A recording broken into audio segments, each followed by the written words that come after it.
علیکم ورحمۃ اللہ وبرکاتہ۔ بسم اللہ الرحمن الرحیم، نحمد ونصلی علی رسول کریم، اما بعد، رب اشرح لی صدری ویسر لی امری واحلل عقدۃ من لسانی یفقهوا قولی، ربنا یسر ولا تعسر وتمم بالخیر۔ اے ہمارے رب آسان فرما دیجئے، مشکل نہ فرمائیے۔ رب زدنی علما، اے میرے رب میرے علم میں اضافہ فرما، ہمارے علم میں اضافہ فرما۔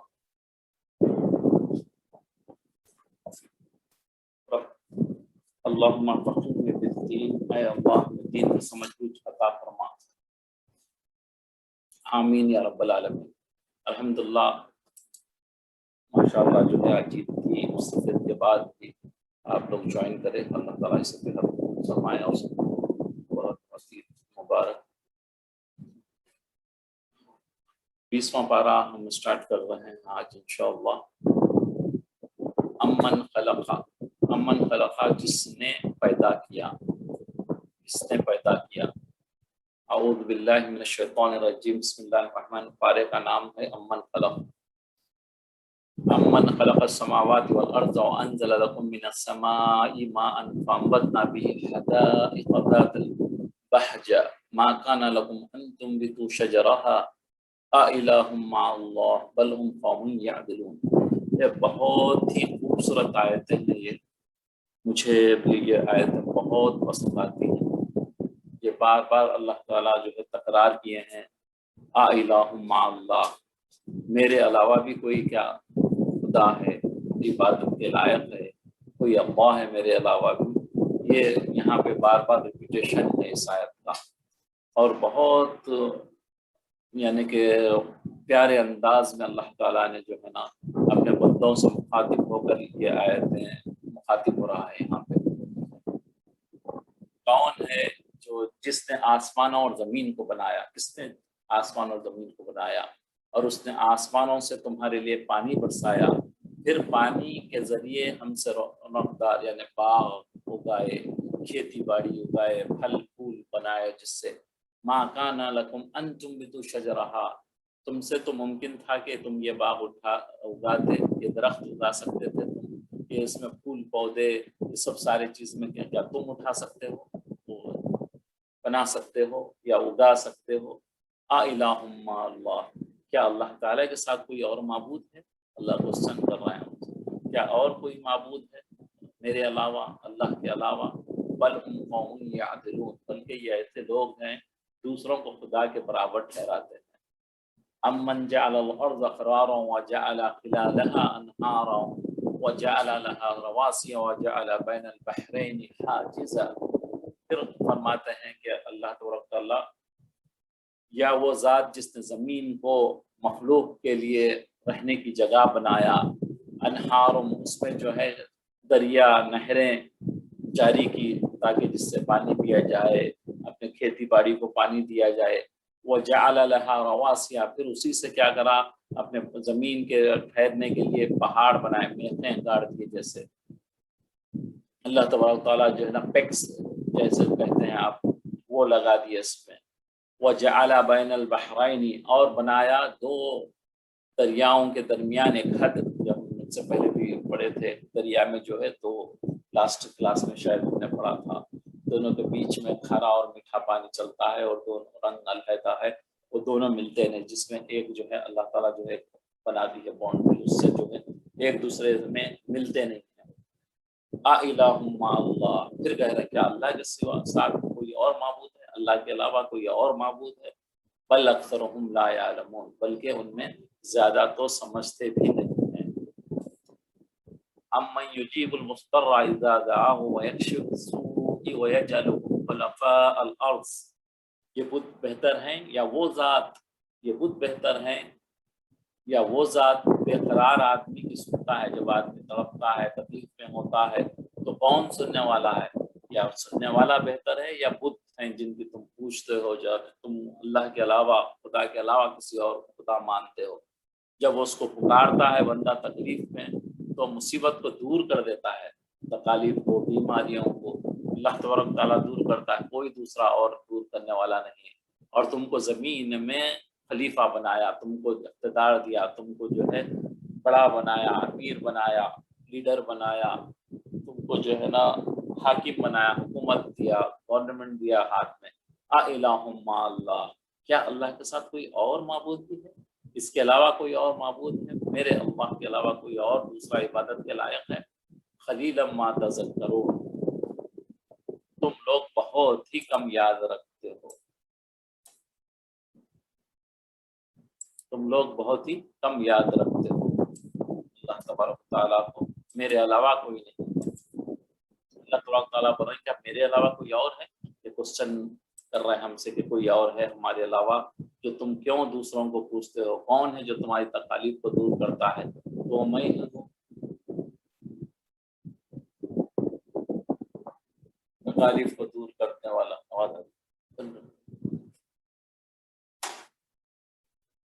میں ہی ہوں جو تمہاری تکالیفوں کو دور کرنے والا ہوں۔ یہاں پہ جو ہے اللہ تبارک تعالیٰ جو تکالیفوں کو دور کرتے ہیں، جب بندہ اپنے دل سے اللہ کی طرف رجوع ہو کے جب دعا کرتا ہے، تو ایک واقعہ جو مشہور کتاب ہے علامہ ابن کثیر کی تفسیر ہے، جو ابن کثیر کی تفسیر ہے، ابن کثیر کے نام سے مشہور، اس میں ایک عجیب واقعہ لکھا ہے، حافظ ابن عساکر رحمۃ اللہ علیہ کتاب کے حوالے سے نقل کیا ہے، اس میں ابن کثیر میں لکھا ہے کہ ایک صاحب کہتے ہیں کہ میں ایک خچر، جیسے گدھے سے جیسا ہوتا ہے خچر، پر لوگوں کو دمشق سے زیدانی، دمشق جو آپ کے سیریا میں ہے، وہاں سے زیدانی ایک علاقہ ہے، وہاں لے جایا کرتا تھا۔ ایک آدمی جو ہے اس پہ ٹرانسپورٹ کے حساب سے کام کرتے تھے، اور اسی کرائے پر میری گزر بسر تھی، اسی پہ جو ہے کیا کرتا تھا، میں اپنی گزر بسر تھی کہ میں بندوں کو ادھر سے ادھر پہنچاتا تھا، تو وہاں سے جو ہے لوگ مجھے کیا کرتے تھے، اس سے جو ہے پیسے جو آتے تھے اس سے میری زندگی کی گزر بسر ہوتی تھی اسی کرائے پر۔ ایک مرتبہ مجھ سے ایک شخص نے خچر کرائے پر لیا، میں نے اسے سوار کر لیا اور اس کو لے کے چلا ایک جگہ جہاں دو راستے ہوتے ہیں۔ ایک جگہ پہنچنے کے بعد ایک راستہ قریب کا تھا، ایک راستہ دور کا تھا، جہاں پہ وہ راستے پر پہنچے، وہ راستے پہ تو اس نے کہا کہ اس راہ پہ نہ چلو، یہ راستہ جو میں جاتا تھا ہمیشہ، تو بولا کہ وہ وہاں سے مت چلو، یہ دوسرے راستے سے چلو۔ تو میں جو ہے نا، جو راستہ میں نہیں جانتا تھا، تو اس راستے پہ اس نے کہا بول کے میں نے اس طرف چلا، اس نے کہا نہیں میں پوری طرح واقف ہوں۔ وہ بولا کہ وہ بولے کہ میں راستہ نہیں جانتا، میں یہاں سے نہیں جاتا، لیکن وہ جو کرائے پہ خچر لیا تھا اس نے کہا کہ نہیں میں یہ راستے کو جانتا ہوں، آپ چلو، میں پورے اچھی طرح جانتا ہوں، یہ بہت راستہ قریب کا ہے، آپ جو راستہ جا رہے وہ راستہ دور کا ہے۔ تو میں نے اس کی بات سن لی، اور اس نے ضد کرنے لگا کہ بار بار کہنے لگا، تو میں اس کی بات سنی۔ تھوڑی دیر کے بعد میں نے دیکھا کہ ایک جو ہے نا بالکل گھنا جنگل آ گیا، اس میں ہم پہنچ گئے، جہاں آگے کوئی راستہ نظر نہیں آتا، نہایت خطرناک جنگل تھا، اور ہر طرف لاشیں پڑی ہوئی تھی، یعنی کہ جو بندوں کو مرے ہوئے ہیں وہ سب پڑے ہوئے تھے۔ میں دیکھ کر سہم گیا، وہ مجھ سے کہنے لگا کہ ذرا لگام تھام لو، مجھے یہاں اترنا ہے۔ وہ بولا کہ اب میں یہاں اترنا چاہ رہا ہوں، ذرا پکڑ لو اس کی لگام۔ میں نے لگام تھا لی، وہ اترا اور اپنا تہبند اونچا کیا، جو اس نے کپڑے پہنے ہوئے تھے اس کو اونچا کر کے، کپڑے ٹھیک کر کے، چھری نکال کر مجھ پر حملہ کیا۔ میں وہاں سے بھاگا، لیکن اس نے میرا جو ہے نا پیچھا کیا، مجھے پکڑ لیا۔ میں اسے قسمیں دینے لگا، مگر اس نے کچھ خیال نہ کیا۔ میں نے کہا کہ اچھا، یہ خچر اور کل سامان جو کچھ میرا چیزیں میرے پاس رکھی ہوئی سب تم لے لو اور مجھے چھوڑ دو۔ اس نے کہا کہ یہ تو میرا ہو ہی چکا، اب تم یہاں سے جاتے کہاں سے؟ یہ سب چیزیں تو میری ہے ہی ہیں، اگر تم نہ بھی دیا تو یہ میری ہیں، لیکن میں نے تجھے زندہ نہیں چھوڑنا چاہتا ہوں۔ میں نے اسے خدا کا خوب واسطہ دلایا، بولا کہ اللہ سے ڈر، مجھے چھوڑ دے، آخرت کے عذاب کا بھی ڈر آیا کہ تو آخرت میں پکڑا جائیں گا، تیرے کو عذاب ہوگا، لیکن اس چیز نے بھی اس پر کوئی اثر نہ کیا، اور میرے قتل پر تلا رہا۔ اب میں مایوس ہو گیا اور مرنے کے لیے تیار ہو گیا۔ اب مجھے بالکل جو ہے نا کوئی راستہ نہیں دکھا، میں مرنے کے لیے جو ہے نا بالکل قریب پہنچ چکا تھا۔ میں سمجھ رہا تھا کہ اب یہ مجھے مار ڈالے گا، اور اس سے جو ہے نا میں منت کر رہا تھا، اس سے ریکویسٹ کر رہا، لیکن وہ نہیں مانا۔ اس کے بعد میں نے کہا کہ بھائی چل، مجھے 2 رکعت نماز پڑھنے کی مجھے اجازت دے دے۔ تو جیسے جو ہے نا جب بھی کوئی بھی ہمارے لیے بھی کبھی پریشانی کا باعث ہوتا ہے، تو ہم بھی یہ اپنا جو ہے معمول بنانا چاہیے کہ 2 رکعت نماز سب سے پہلے پڑھ کے اللہ سے دعائے حاجات کی دعا کرے کہ اللہ تعالیٰ میری یہ تکلیف ہے. سب سے پہلے اللہ کے علاوہ کوئی تکلیف دور کرنے والا نہیں ہے. دوسرے اسباب تو ہیں، ہم کو اس کو دوسرے اسباب کو بھی کرنا ہے، لیکن جو ہے اصل جو ہے ہم اللہ تبارک تعالیٰ مسبب الاسباب ہیں. سارے اسباب کا جڑ جو ہے اللہ تبارک تعالیٰ کی طرف سے ہے. اگر ہم اللہ سے دعا کریں گے نماز پڑھ کے تو اللہ تعالیٰ ایسے راستے ہمارے لیے پیدا فرما دیں گے. اس کے لیے بہت آسان ہے، جیسے ہم کئی دفعہ پوچھیں کن فیکون ہے، بظاہر ہم کو نظر نہیں آتا کہ کوئی راستہ، لیکن اللہ تبارک تعالیٰ ایسا راستہ نکال دیں گے جس سے ہماری جو ہے نا تکلیف کو دور ہو جائے گا. تو انہوں نے بھی کیا کیا، 2 رکعت اس سے پوچھی اور جو ہے نا اس نے اجازت دے دی. اس نے کہا اچھا جلدی پڑھ لینا، لیکن تم جلدی پڑھنا. میں نے نماز شروع کی، لیکن اللہ کی قسم میری زبان سے قرآن کا ایک حرف نہیں آ رہا تھا. اللہ اکبر. یعنی ڈر اور خوف کی وجہ سے میری زبان جو ہے کند ہو گئی تھی، یعنی کہ میں کچھ کہہ نہیں پا رہا تھا. یوں ہی ہاتھ باندھے دہشت ڈرتے ہوئے کھڑا ہوا تھا اور جلدی مچا رہا تھا. اسی وقت یہ آیت اتفاق سے میری زبان پر آ گئی. ابھی ہم جو پڑھے یہ آیات جو ہے نا ان کی زبان پہ اتفاقاً آ گئی. جب تک وہ تھے ان کو کوئی یاد ہی نہیں آ رہا تھا. حیبت سے جو ہے انہوں سب کچھ بھول چکے تھے، قرآن کا پڑھ ہی نہیں پا رہے تھے حیبت کی وجہ سے. تو ایک آیت تم کو یاد آ گئی، امن یجیب المضطر اذا دعاہ ویکشف السوء. یہ ابھی ہم نے جو پڑھی تھی، یعنی اللہ ہی ہے جو بے قرار کی بے قراری، جو پریشانی کی پریشانی دور کر دے، جو مصیبت زدہ کی مصیبت دور کر دے. تو قراری کی بے قراری کی وقت کی دعا کو سنتا ہے اور سختی اور مصیبت کو دور کر دیتا ہے. بس اس آیات کا زبان پر جاری ہونا تھا، جو میں نے دیکھا کہ بیچوں بیچ جنگل میں سے ایک گھوڑے پر بیٹھ کر تیزی سے ایک گھوڑا آ رہا ہے، اس پر ایک بیٹھا ہوا ہے کوئی آدمی، وہ تیزی سے بھاگا کے آ رہا ہے، اور وہ نیزہ جو ہے ان کے ہاتھ میں ایک بچہ لکڑی ہے جس پہ جو ہے نوک سامنے جو ہے ایرو لگا ہوا رہتا، اس کو تیز رہتا جس سے مارتے جنگوں وغیرہ میں، وہ لے کے بھاگ کے آ رہا ہے. وہ ہماری طرف چلا آ رہا ہے اور بغیر کچھ کہے سنے اس ڈاکو کے پیٹ میں اس نے اپنا وہ نیزہ اتار دیا جو اس کے جگر کے پار ہو گیا، اور وہ اسی وقت بے جان ہو کر گر پڑا. جو ڈاکو تھا اسی کو آ کے جو ہے نا انہوں دوڑتے ہوئے آ کے گھوڑے پہ ان کو مار دیے اس سے. تو اسی وقت جو ہے نا وہ مر گیا. اور لیکن اس نے اس کے پیروں کو پکڑ لیا اور بڑی الہا وزاری سے کہنے لگا. یہ کیا ہے، وہ مارنے کے بعد وہ گھوڑے پہ جو تھے انہوں جا رہے تھے، تو انہوں جو ہے ان کی فوری جو ہے جو گھوڑے کی باغ ڈور ہوتی وہ پکڑ لیے، ان کے جو ہے نا پیروں کو بھی پکڑ لیا اور بڑی جو ہے نا ان سے کہنے لگے عاجزی انکساری کرنے کے لیے کہ خدا کے لیے یہ تو بتلاؤ کہ تم کون ہو، یہ جو ہے نا اتنی مدد کرے آپ میری، تو آپ کون ہیں جو میری آ کے ایسا مدد کرے. وہ جو ہے نا پیر پکڑ کے ان سے پوچھنے لگے.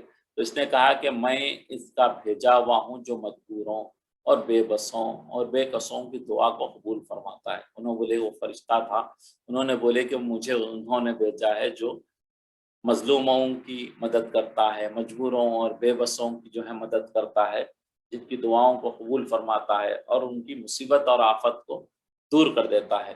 میں نے اللہ کا شکر ادا کیا اور وہاں سے اپنا خچر اور مال لے کر صحیح و سالم، یعنی کہ کوئی تکلیف نہیں ہوئی، وہ لے کر جو ہے نا میں وہاں سے اپنے خچر کو واپس لوٹا. باقی مستر کی دعا جو اخلاص کی بنا پر ہوتی ہے، یعنی دنیا کے سب سہاروں سے جب آدمی مایوس ہو جاتا ہے، سب چیزیں آپ کی ٹوٹ جاتی ہیں، کوئی لنک آپ کا باقی نہیں رہتا ہے، صرف اللہ تعالیٰ ہی کو کارساز، وہی ساری چیزیں کرنے والا اور آپ کی دعا کو سننے والا سمجھ کر اس کی طرف جب متوجہ ہوتے ہیں اور اس سے دعا کرتے ہیں، تو ایسی مستر یعنی کہ تکلیف جس کو پہنچی ہے اس کی دعا حق تعالیٰ رد نہیں فرماتے. جو تکلیف میں ہے، جو پریشانی میں ہے، اور جب اللہ کو پکارتے ہیں تو اللہ تعالیٰ ان کی دعاؤں کو رد نہیں کرتے، ان کو جو ہے نا قبول کر لیتے ہیں ان کی دعاؤں کا، خواہ وہ کسی بندے کی طرف سے ہو، وہ مومن ہو یا کافر ہو. حتیٰ کہ جو ہے اللہ تبارک تعالیٰ مومن تو مومن، کافر کی بھی جو پریشانی میں ہوتا ہے جب پکارتا ہے تو جس کو اپنا خدا سمجھ کے پکارتا ہے تو دینے والا تو اللہ تبارک تعالیٰ ہی ہوتے ہیں.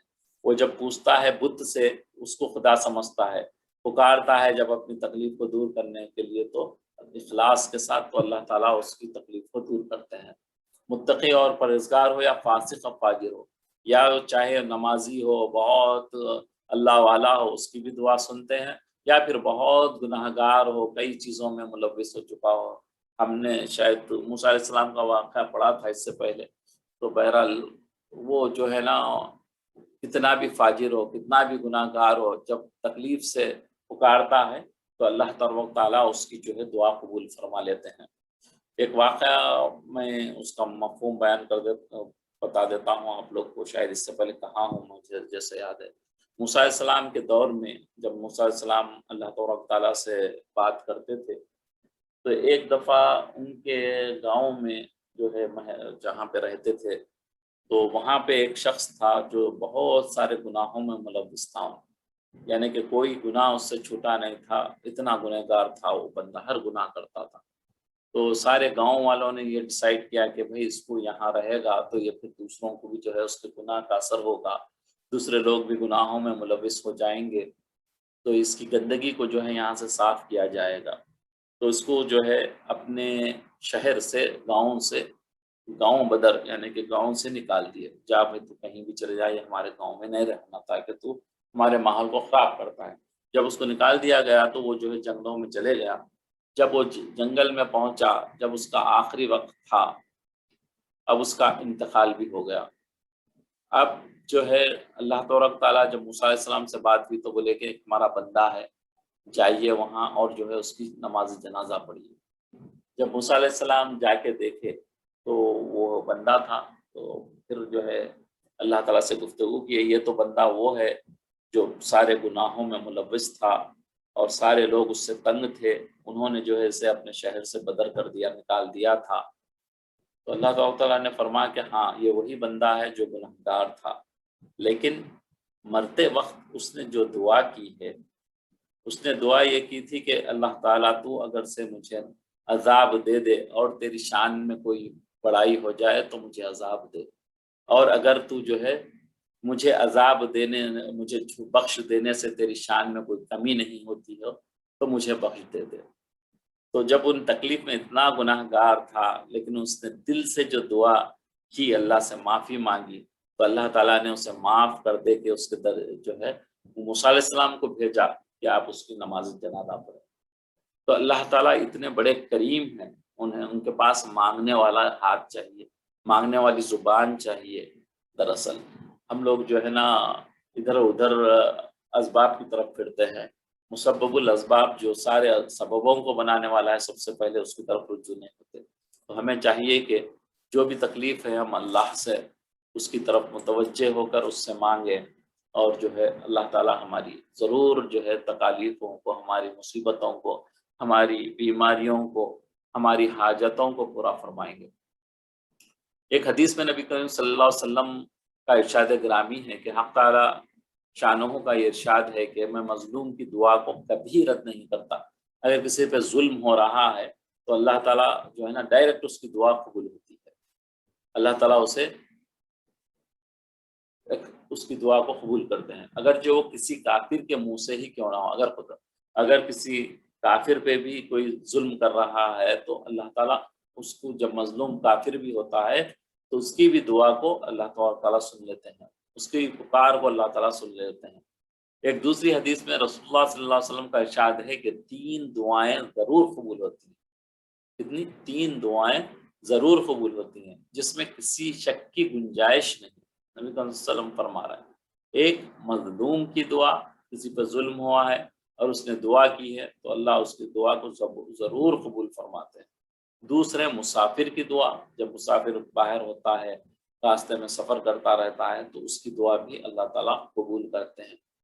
اسی لیے جو ہے ہمارے بزرگ، ہم بڑوں کو دیکھے کوئی سفر پہ جاتے ہیں تو ان سے کہتے ہیں کہ ہمارے لیے دعا فرمانا. تو یہی حدیث کے مطابق جو دعا سفر میں ہوتی ہے اللہ تعالیٰ اسے قبول فرماتے ہیں. اور ہم بھی جو ہے اس کا اہتمام کرنا چاہیے، جب بھی ہم کہیں باہر سفر پر جائیں خوب اپنے لیے، امت کے لیے، اپنے گھر والوں کے لیے، اپنے بچوں کے لیے، سب کے لیے خوب دعائیں کریں اس وقت، کیونکہ اس حدیث کے مفہوم سے یہ ثابت ہوتا ہے کہ ڈائریکٹ یہ دعائیں اللہ کے پاس قبول ہوتی ہیں۔ اور تیسرے جو ہے باپ جو اپنی اولاد کے لیے بد دعا کرے، تو باپ کی بد دعا سے بچنا چاہیے، وہ ڈائریکٹ جو ہے نا جاتی ہے اللہ کے پاس اور قبول ہو جاتی ہے۔ تو اسی لیے باپ کو کبھی، کیونکہ باپ بہت زیادہ کیا بولتے برداشت کرتا ہے چیزوں کو، جلدی وہ ماں کی طرح جو ہے بدعا نہیں دے دیتا، ماں کی طرح ایک دم جو ہے اللہ تعالیٰ اس کے دل کو ایسے بنایا ہے، وہ بہت مضبوط دل والا ہوتا ہے، بہت جو ہے نا کہ برداشت کرتا ہے، اس میں اللہ نے مادہ رکھا ہے، تو بہت ایک دم ہی ایکسٹریم میں جب پہنچتا ہے تو ہی اس کے زبان سے بدعا نکلتی ہے، اسی لیے اللہ تعالیٰ اس کی بدعا کو فوری قبول کرتے ہیں۔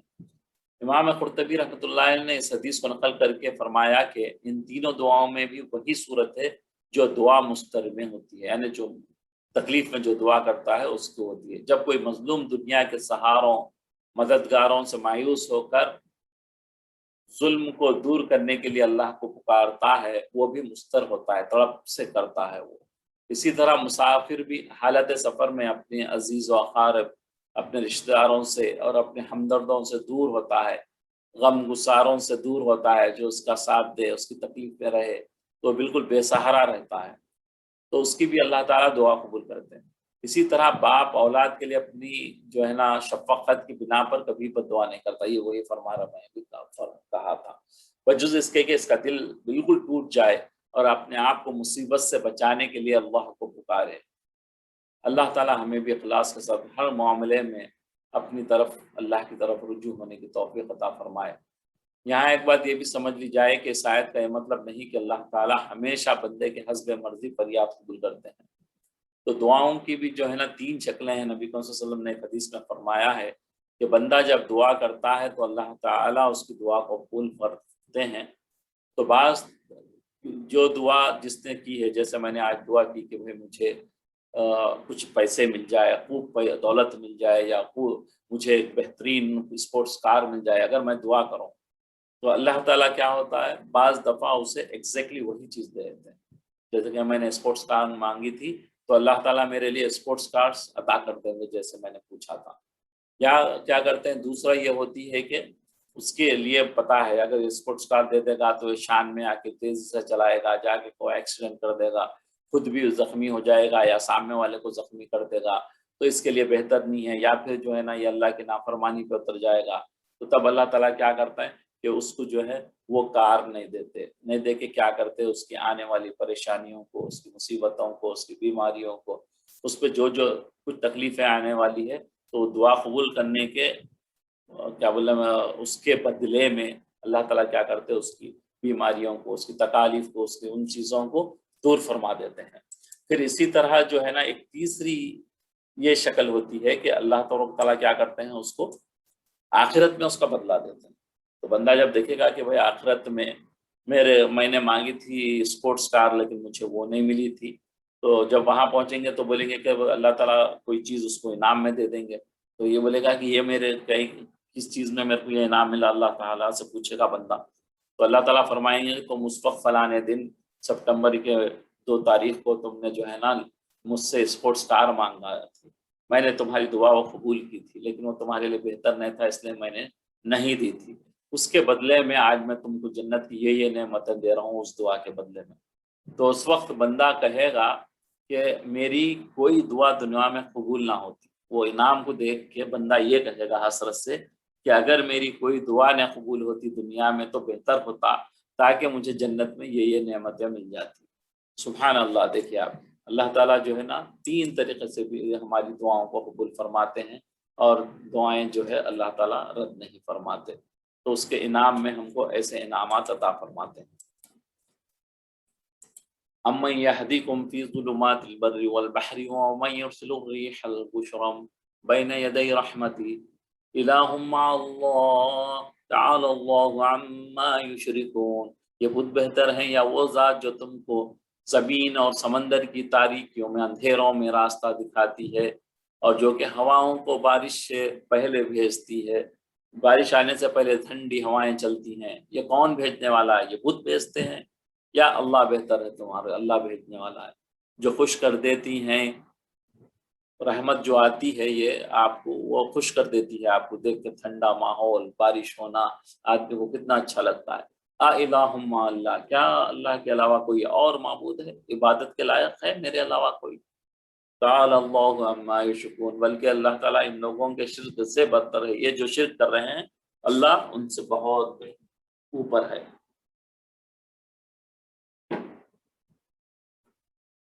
قل ہاتوا برہانکم ان کنتم صادقین، کہیے آپ کہیے کہ تم اپنی دلیل پیش کرو اگر تم سچے ہو، تم بتاؤ اگر میرے علاوہ کوئی خدا ہے تو دلیل پیش کرو، مجھے بتاؤ کہ کون ہے جو ان ساری چیزوں کو کرنے والا ہے۔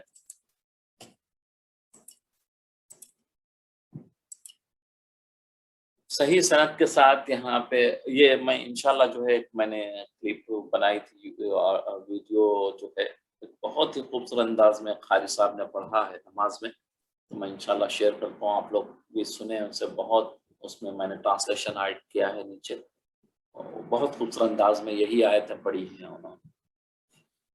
صحیح سند کے ساتھ حضرت عائشہ رضی اللہ تعالیٰ عنہ کا قول نقل کیا گیا ہے کہ آپ فرماتی ہیں جس نے یہ دعویٰ کیا کہ نبی کریم صلی اللہ علیہ وسلم جانتے ہیں، کل یعنی ہونے والا، یعنی کہ اللہ تعالیٰ نبی کریم صلی اللہ علیہ وسلم عالم غیب ہے، بعض لوگ مانتے ہیں، اگر بی بی عائشہ رضی اللہ تعالیٰ عنہ نے فرمایا کہ اگر کوئی یہ اعتقاد رکھتا ہے، یہ ایمان رکھتا ہے کہ نبی کریم صلی اللہ علیہ وسلم بھی جانتے ہیں سب، تو اس نے اللہ پر سخت جھوٹ کا الزام لگایا، کیونکہ اللہ تو فرماتا ہے قل لا یعلم من فی السماوات والارض الغیب الا اللہ، یعنی اے نبی کریم صلی اللہ علیہ وسلم کہہ دیجئے کہ غیب کا علم اللہ کے سوا آسمانوں اور زمین کے رہنے والوں میں سے کسی کو بھی نہیں ہے، کوئی نہیں جانتا غیب کا علم، صرف اللہ تعالیٰ جانتے ہیں۔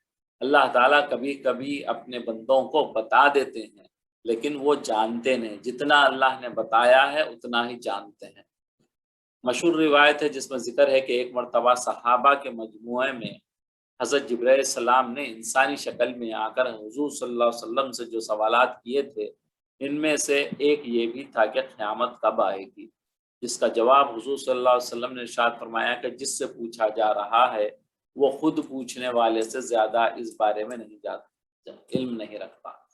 تو جب جبرائیل علیہ السلام نے سوال کیا کہ قیامت کب آئے گی، تو نبی صلی اللہ علیہ وسلم نے فرمایا کہ میں نہیں جانتا، مطلب یہ تھا کہ میں نہیں جانتا، مجھے بھی نہیں معلوم، جو پوچھنے والا ہے اس سے بھی زیادہ مجھے علم نہیں ہے، جو سوال کر رہے ہیں آپ اس کا سوال کا جواب مجھے نہیں آتا۔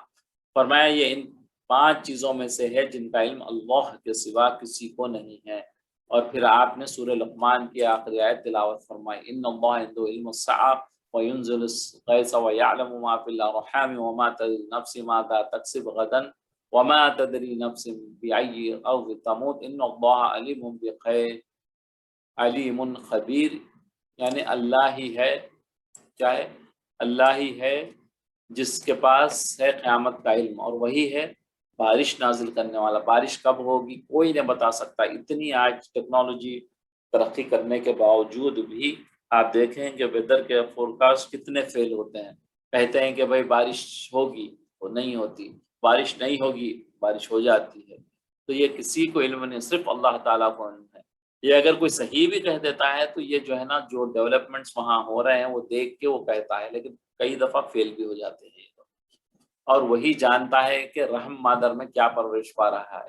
اب آپ کے ماں کے پیٹ میں کیا ہے وہ اللہ کے علاوہ کوئی نہیں جانتا، لیکن آج لوگ یہ کہتے ہیں کہ بھائی آج کل تو جو ہے اسکیننگ کر کے پتہ چل جاتا ہے کہ اس میں لڑکی ہے یا لڑکا ہے۔ یہ اللہ تعالیٰ کا مقصد یہاں پر یہ نہیں ہے لڑکی اور لڑکا آپ بتا رہے، لیکن یہ نہیں بتا رہے کہ نیک ہوگا یا بد ہوگا، یا اچھے عمل کرے گا یا نہیں کرے گا، یہ کوئی چیز کوئی نہیں جانتا۔ صرف جو ہے نا اسکین سے آپ اتنا جان سکتے ہیں کہ لڑکا فیمیل ہے یا میل ہے، لیکن وہ کیسا ہوگا کوئی نہیں جانتا، اور کوئی شخص یہ نہیں جانتا کہ کل وہ کیا کمائے گا، کیا کرے گا، کل وہ اچھا عمل کرے گا یا خراب عمل کرے گا، کہ وہ کیا زندہ بھی رہے گا یا نہیں رہے گا، کل کا کوئی نہیں جانتا سوائے اللہ کے۔ اور کسی شخص کو خبر نہیں کہ کس زمین میں اس کی موت آئے گی، کہاں پہ موت آئے گی، کون کدھر مرے گا، یہ بھی کسی کو کچھ علم نہیں ہے، صرف اللہ تعالیٰ کو جو ہے ان پانچوں چیزوں کا علم ہے، بقیہ کسی کو علم نہیں ہے۔ وقال الذين كفروا اذا كنا ترابا وآباؤنا أئنا لمخرجون، اور یہ کافر یوں کہتے ہیں کہ کیا ہم لوگ جب مر کر خاک ہو جائیں گے، مٹی ہو جائیں گے، ریزہ ریزہ ہو جائیں گے، وآباؤنا أئنا لمخرجون، اور ہمارے بڑے بھی تو مر کے مٹی اٹی ہو گئے، کیا قبروں سے پھر زندہ نکالے جائیں گے؟ یہ ہمیں سوال کرتے تھے کفار۔ لقد وعدنا هذا نحن وآباؤنا من القبل، اس کا تو ہم سے اور ہمارے بڑوں سے پہلے سے وعدہ چلا آیا ہے، بڑوں سے جو ہے نا وعدہ چلا آیا ہوا ہے، یہی وعدہ ہوا ہے۔ ان ھذا الا اساطیر الاولین، کہ یہ تو جو ہے نا بس ایسے ہی باتیں ہیں، ہمارے اگلوں کی باتیں ہیں جس پہ جو ہے ان کو ایمان نہیں تھا۔ قل سیروا فی الارض فانظروا کیف کان عاقبۃ المجرمین، کہہ دیجئے کہ پھرو چلو زمین میں اور دیکھو کیسا انجام ہوا مجرمین کا، جو جرم کرنے والے تھے ان کا کیا انجام ہوا، چل پھر کے دیکھو زمین میں۔ ولا تحزن علیہم ولا تکن فی ضیق مما یمکرون، اس سے ان کی شرارتوں سے نبی صلی اللہ علیہ وسلم کہا جا رہا ہے کہ آپ ان پر غم نہ کیجئے، اور کچھ یہ شرارتیں کر رہے ہیں ان سے تنگ نہ ہو، تنگ دل نہ ہو آپ۔ اور یہ لوگ یوں کہتے ہیں کہ یہ وہ عذاب و قہر کا کب پورا ہوگا، اور یہ پوچھتے ہیں کہ کب عذاب آئے گا۔ وَيَقُولُونَ مَتَىٰ هَٰذَا الْوَعْدُ إِن كُنتُمْ صَادِقِينَ، اگر تم سچے ہو آپ کہہ دیجئے کہ عجب نہیں کہ جس عذاب کی تم جلدی مچا رہے ہو۔ قُلْ عَسَىٰ أَن يَكُونَ رَدِفَ لَكُمْ بَعْضَ الَّذِي تَسْتَعْجِلُونَ، اس میں سے کچھ تمہارے پاس ہی آئے گا، اور اب تک جو تیری ہو رہی اس کی وجہ یہ ہے کہ آپ کا رب لوگوں پر اپنا بڑا فضل رکھتا ہے، تم اس کا جو ہے نا وَإِنَّ رَبَّكَ لَذُو فَضْلٍ عَلَى النَّاسِ وَلَٰكِنَّ أَكْثَرَهُمْ لَا يَشْكُرُونَ، یہ جو ہے نا عذاب کا مطالبہ کر رہے ہیں کہ جلدی عذاب آ جائے، عذاب آئے، تو اللہ تعالیٰ جلدی عذاب نہیں بھیج رہے، کیونکہ اللہ کا فضل ہے، وہ آپ کو ڈھیل دے رہا ہے، لیکن بہت سے لوگ اس کا شکر ادا نہیں کرتے۔ وَإِنَّ رَبَّكَ يَعْلَمُ مَا تُكِنُّ صُدُورُهُمْ وَمَا يُعْلِنُونَ، اور آپ کے رب کو سب خبر ہے، کون کیا کہہ رہا ہے، کیا کر رہا ہے، سب اللہ کو خبر ہے، ان کے دلوں میں جو چھپا ہوا ہے یا وہ علانیہ وہ کہہ رہے ہیں، وہ سب کا علم اللہ کو ہے۔ وَمَا مِنْ غَائِبَةٍ فِي السَّمَاءِ وَالْأَرْضِ إِلَّا فِي كِتَابٍ مُبِينٍ، اور آسمان اور زمین میں ایسی کوئی چیز چھپی ہوئی نہیں ہے جو لوح محفوظ، اوپر جو ہے نا لوح محفوظ ہے، اس میں رکھی ہے، ساری چیزیں اللہ تعالیٰ نے لکھ کے رکھی ہیں۔ اس آیت میں جو ہے یہاں جو آیتیں ہم پڑھے ہیں اس کی تفسیر میں یہ ہے کہ مخلوق میں سے کسی کو قیامت کب ہوگی اس کا علم نہیں ہے، کب آئے گی اس کا علم نہیں ہے، اس کی خبر اللہ کے علاوہ کسی کو نہیں ہے۔ تو کفار اور مشرکین قیامت کا وقت بتلانے سے یہ استدلال کرتے کہ قیامت اور آخرت کی کوئی چیز نہیں ہے، تو اس لیے یہ لوگ کہتے تھے کفار کہ قیامت وقت آنے والی نہیں ہے، آخرت وغیرہ کچھ نہیں ہے۔ چنانچہ اس آیت میں پہلے کفار کا قول نقل کیا جاتا ہے اور بتایا جاتا ہے کہ کفار بطور تعجب اور انکار کے کہتے ہیں کہ ہم کیسے مان لیں کہ جب مرنے کے بعد خاک میں مل جائیں گے اور مٹی ہو جائیں گے، ہم اور ہمارے باپ دادا جن کو مٹی میں ملے ہوئے مدتیں سالوں گزر گئے، پھر مٹی سے نکل کر دوبارہ زندہ کیسے ہو جائیں گے؟ یہ جو ہے نا باتیں کرتے تھے، اور پرانی یہ بولتے تھے کہ یہ تو سب ایسی باتیں ہیں، پرانی باتیں ہیں، جو بولتے ہیں نا وہ گزر ہوئی باتیں ہیں، ایسی اٹپچ کل کی باتیں ہیں۔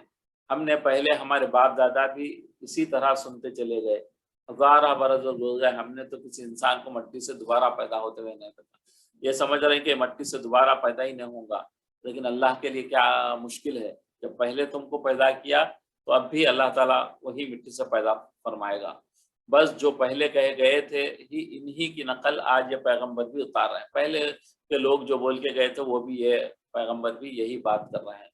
کفار کے اس باطل قول کے جواب میں حق تعالیٰ حضور صلی اللہ علیہ وسلم کو تلقین فرماتے ہیں کہ آپ ان کفار سے جواب یہ کہہ دیجئے کہ دنیا میں چل پھر کر مجرموں کے انجام کو دیکھو، قوم سمود، قوم عاد اور یہ سارا ان کی بستیاں، فرعون ان کی بستیوں کو دیکھو، یہ آج کیسے اللہ تعالیٰ نے ان کو تباہ و برباد کر دیا۔